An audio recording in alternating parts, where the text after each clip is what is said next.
Attention Goodwill shoppers, just a friendly reminder, there is no filming while you are in. Yep, you heard that right. In the middle of shooting this clip, Goodwill made a friendly announcement that no filming was allowed. So, unfortunately, I couldn't get any more footage inside of this store. Going to Las Vegas has been on our vision board for probably about a year now. We have family that live down there on the outskirts of Vegas. And we were like, you know what? It's time to do a road trip down there. But of course, it would not be a Wheeler's road trip if there was not thrifting involved. And especially in Las Vegas, I wanted to see if there were some good pieces down there. I actually have a few friends that live down there that are resellers. You may have heard of Lindsay Nicole. She's fabulous and she does a lot of retail arbitrage down there. And you know what? I think I know why now. The first place we went to was a Goodwill. Now, this was a regular Goodwill. If I remember correctly, every category was the same price except for certain brands or certain things that they wanted to mark up. And boy, did they want to mark it up. It was so annoying because there was a color on the front of the door that was saying that this color was 50% off. Now, in my local area, that generally means that that is the color that is going on in that store.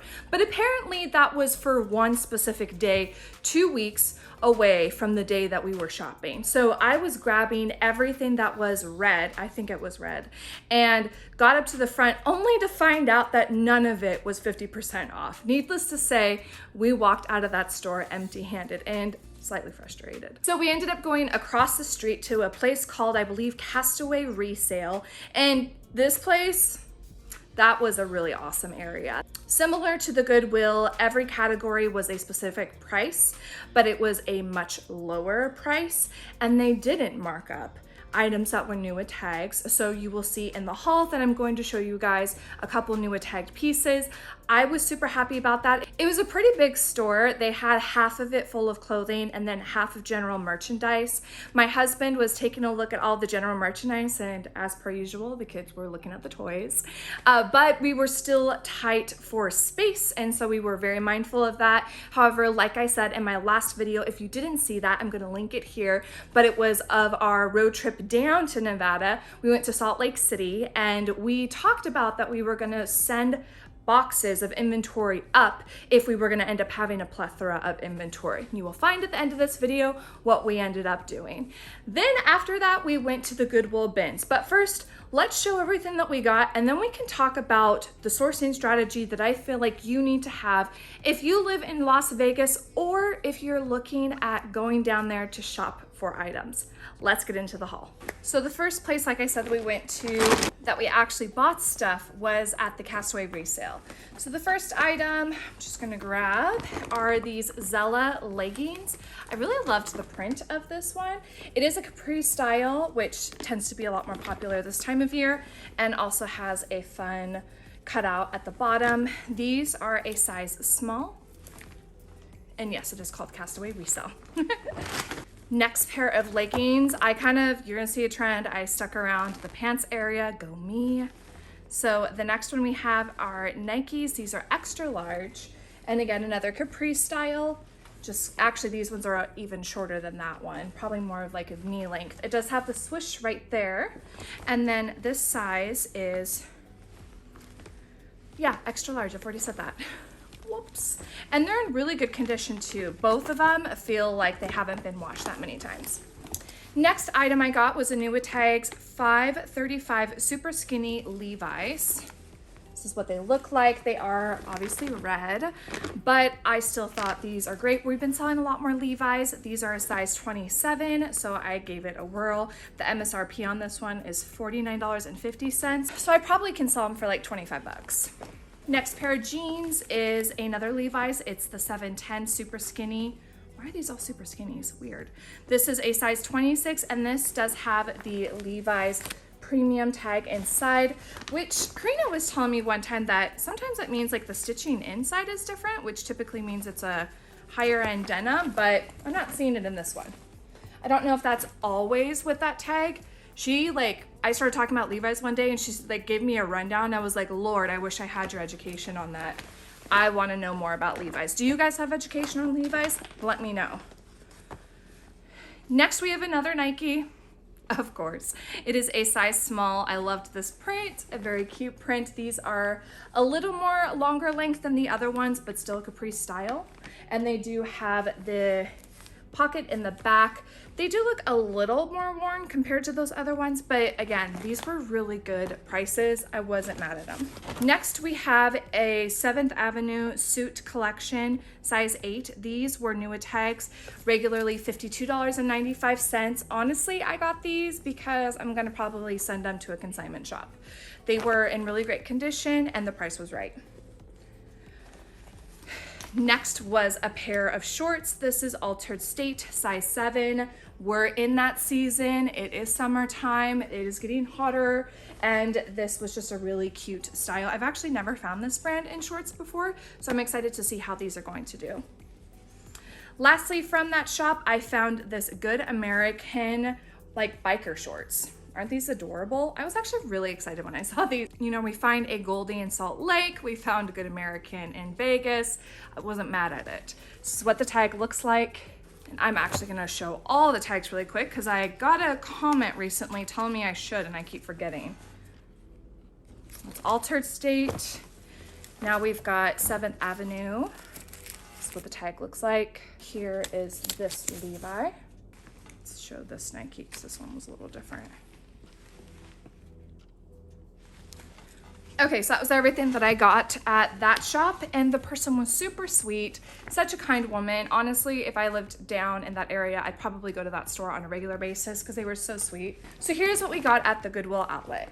First item is Under Armour. I really liked the style of it. It says Believe in Heroes.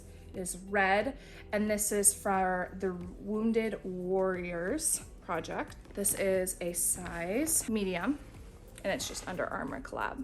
Next, we have a pair of Joe's jeans. This is what this tag looks like. It's a light pink, which I thought would be really good for this time of year. Just mild distressing in the knees, nothing too big. A little bit of raw hem at the bottom. And this size is a 26 as well. A lot of 26s in this one. Next, we found a J. Jill piece. I just liked it. Not really something that's gonna sell really well, or for a high price, I should say. And this is a size small. I just really loved the print. And I have no idea what this is.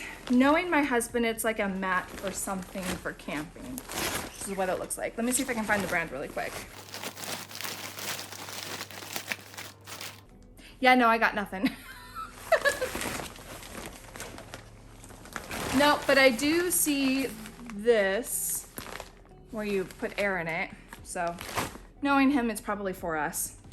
Oh well. If you guys are wondering if that was everything in the haul, yes, that was everything in the haul. Isn't that sad? So here are my thoughts about shopping in Las Vegas. And the reason why this came to my mind is because I had such a kind follower on Instagram who was helping pave the way of the different activities that I could do with the kids in Vegas.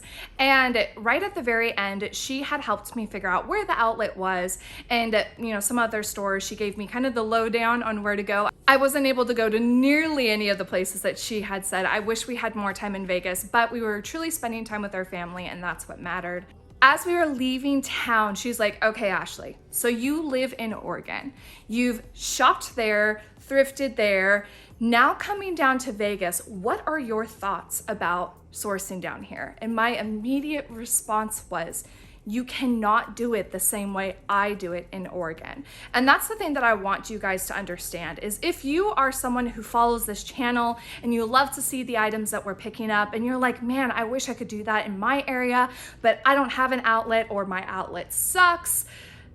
Understand that every single state, every single city is gonna have their own things that are really good and things that are not so good. And this was that aha moment for me that I was like, this is exactly why my friend does not do any thrift store shopping or go to the Goodwill outlet, because it is bonkers. First of all, the place is so insanely small. You saw that in the footage. Secondly, just like Salt Lake City, they pull all of the bins and then bring in new bins, like half the store, so everyone has to stay on the other side of the store.